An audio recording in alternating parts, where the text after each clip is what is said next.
Tudo que já foi exibido no primeiro bloco do programa, você vai poder rever acessando o site www.oriobranco.net.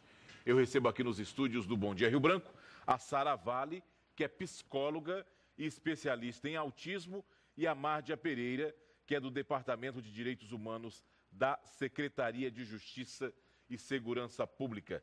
Sara, bom dia, seja bem-vinda ao Bom Dia Rio Branco. Doutora Márdia, bom dia. Seja bem-vinda também.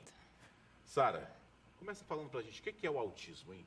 Bom, o autismo, ele é um transtorno com comprometimento em duas partes, né? A comunicação, que relaciona também com a interação social, e do comportamento, que são as estereotipias, o interesse restrito, o interesse também em compartilhar alguma coisa. Podemos dizer que o autismo é uma doença? Não, eu não vejo como uma doença, mas eu vejo como uma parte que pode ser trabalhada. A pessoa com autismo, dependendo do nível, ela pode ter uma vida super funcional. Nós temos 3 níveis de autismo, do 3 ao 1, sendo o 3 o mais grave, o 2 o intermediário e o 1, que é uma pessoa que muitas vezes passa despercebida. É algo que já nasce com ele?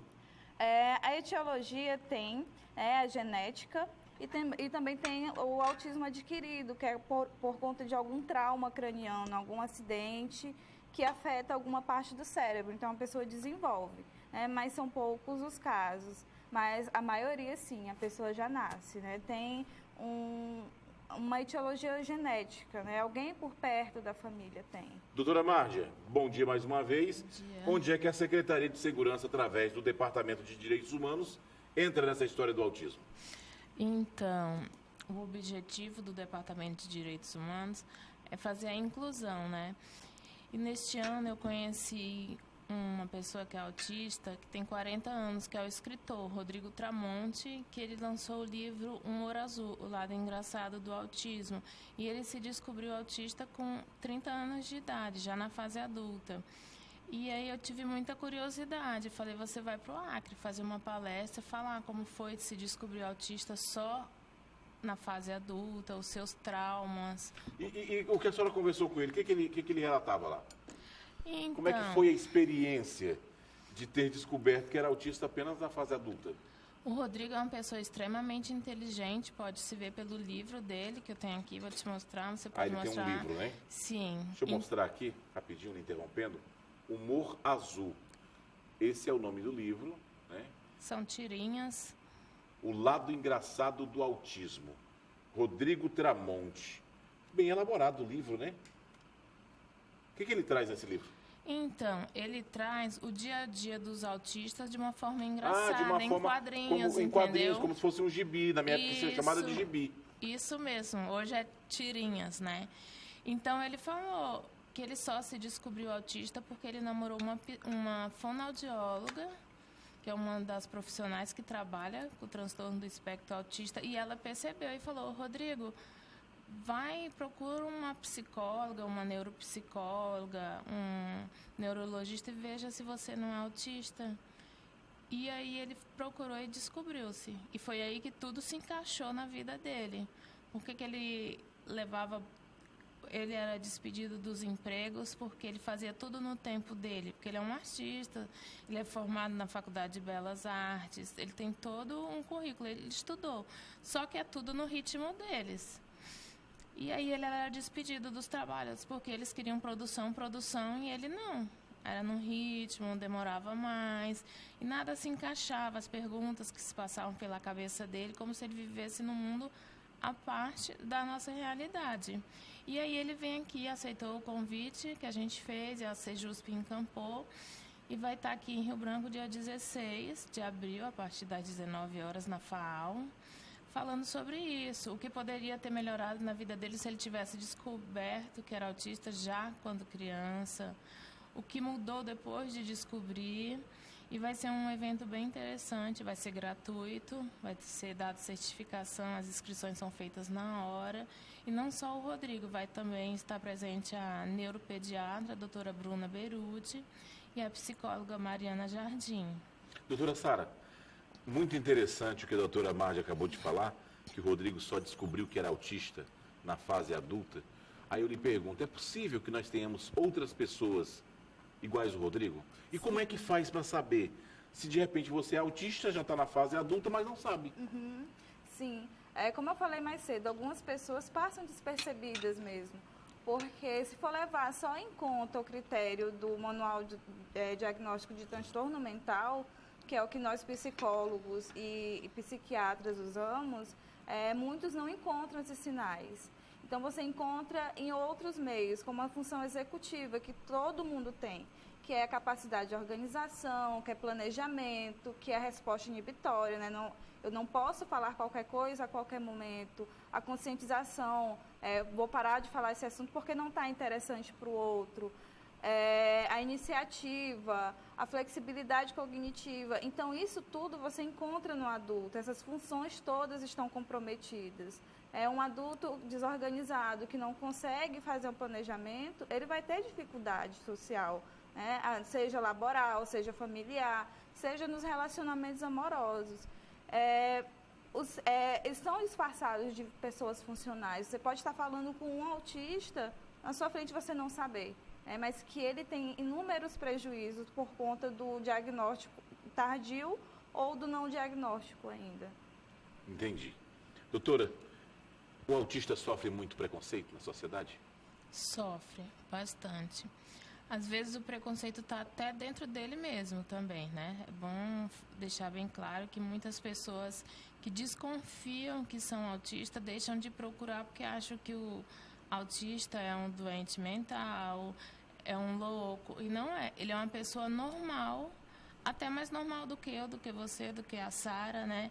E a nossa intenção é essa, trazer conhecimento, divulgar o que é o autismo, para que acabe esse preconceito e todo mundo seja incluído na sociedade, né? Quem quiser participar desse evento que vai acontecer, vamos falar sobre autismo, 16 de abril, às 19 horas, no Salão Cultural da FAAL. Como é que faz para participar? É só chegar 1 hora mais cedo para fazer a inscrição, que a gente prefere São limitadas as inscrições? A gente ia fazer limitado, mas a procura está muito grande e resolvemos fazer no auditório, que tem capacidade para 700 pessoas, 800 pessoas. Então, pode chegar que seu lugar vai estar garantido e não deixe de ir. Chegue 1 horinha mais cedo, às 18 horas, só para não gerar confusão, não atrasar a palestra, né? Para fazer a inscrição, que é somente para a certificação, quem tem interesse no certificado. Quem tem interesse no certificado tem que fazer a inscrição. Isso. Quem não tem pode apenas chegar lá e ficar como espectador. Com certeza. É aberto para todo o público, estudantes da área de educação, de saúde, familiares que convivem com pessoas que têm o espectro autista, para autistas. Isso que o que a senhora está citando aí é o público-alvo? É o público-alvo. Todos, principalmente a sociedade, todos são bem-vindos. E o nosso interesse é que venha, não deixe de aproveitar essa oportunidade, né? É um evento que tem seus custos, vem um palestrante de fora, ele é conhecido nacionalmente, muitas pessoas não têm a oportunidade de conhecer ele, até nas redes sociais, quando eu coloco, nossa, eu gostaria de conhecer o Rodrigo, ele é muito legal, porque ele já foi no programa da Fátima Bernardes, ele já foi não sei aonde. Então, não deixem de aproveitar, que é uma oportunidade única que o governo do estado está trazendo aqui para Rio Branco. Doutora Sara, algo que a senhora queira acrescentar que a gente não tenha comentado aqui? Sim, a importância dos profissionais envolvidos no acompanhamento de uma pessoa com autismo, né? Temos uma equipe multidisciplinar, prezem por isso.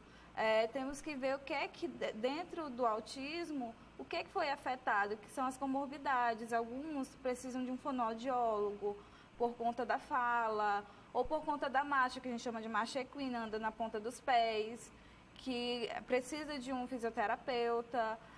Precisa de medicamento também, então os médicos especializados são bem bacanas, alguns desenvolvem, têm epilepsia e outras síndromes. O psicólogo também, que é fundamental, porque ele que vai fazer o manejo comportamental e que essa equipe ela seja toda integrada. Eu, por exemplo, eu faço um trabalho com a Maria Dui, que é outra psicóloga. Enquanto ela faz o trabalho clínico, né, num contexto mais fechado, eu faço acompanhamento terapêutico, que é num ambiente mais aberto, que me permite fazer pontuações mais espontâneas. Então, eu avalio a dinâmica familiar, eu vejo como é que está a qualidade, as dificuldades dessa criança, se é a dificuldade de utilizar o banheiro, se é dificuldade de utilizar garfo e faca. Então, eu já me comunico com a Maria, e ela trabalha esses aspectos dentro da clínica, e as dificuldades que ela vê também dentro da clínica, ela me passa. Então, isso torna um trabalho mais coeso, essa comunicação, essa interação entre os profissionais. Então, prezem por isso. A senhora falou algo muito interessante aí de dificuldade em usar o garfo e faca, etc. e tal. Essas dificuldades, até então não sendo detectado que é um autista, elas podem ser encaradas pela família, pela sociedade, como frescuras, como o pessoal costuma dizer? Sim, sim. E aí é onde entra, acho que vira um trauma na vida da pessoa. Aquele destrambelhado, né, que a gente falava antigamente. O Esse menino é destrambelhado. destrambelhado, esse menino É a criança desajeitado. mal educada. Né? Então, é a criança que os pais não têm controle, porque geralmente a criança com autismo, ela tem crises. Então, são crises que não correspondem com a intensidade da situação. Por exemplo, para sair em um restaurante, uma criança com autismo, ela não vai aceitar tão de boa como uma criança neurotípica. Então, o que é que vai acontecer? Ela vai ter essas crises, ela vai se jogar no chão, ela vai chorar, ela vai se bater, que é a autoagressão e a heteroagressão, que ela pode vir a bater em outros. E quem presencia isso, acaba falando, olha, tem que dar educação para o seu filho. Então, acabam excluindo os pais também. Os pais são reféns desse preconceito. Doutora Marja, tem algo que a senhora queira acrescentar que a gente não tenha comentado aqui? Não, eu só queria, como a doutora Sara aqui pontuou, esse trabalho que ela faz, que é muito interessante, muitas pessoas não sabem. Acham que a psicóloga é só aquela que fica no consultório. E é bem legal esse trabalho, essa especialização dela, que é ir na casa, é ir na escola, ver como um aluno se comporta na escola. Porque, às vezes, o comportamento dele na escola é perfeito, na rua é perfeito. Chega em casa, igual a gente conversou ontem, ele fica tão maquiado para não demonstrar que é autista, que quando chega em casa é como se fosse, ufa, aí ele se solta, ele revela tudo que ele tem, né? Então é bem interessante esse trabalho dela, como tem outras aqui que fazem, né? Mas eu acho que muita gente não sabia que a psicóloga vai na casa, vai na escola, sai com ele, né, Sara? Vai no shopping com ele, vai no supermercado. E quando a senhora vai no shopping, como é que é lá? Ele consegue se liberar? É bem interessante, porque os que eu pego já estão em acompanhamento com outra psicóloga.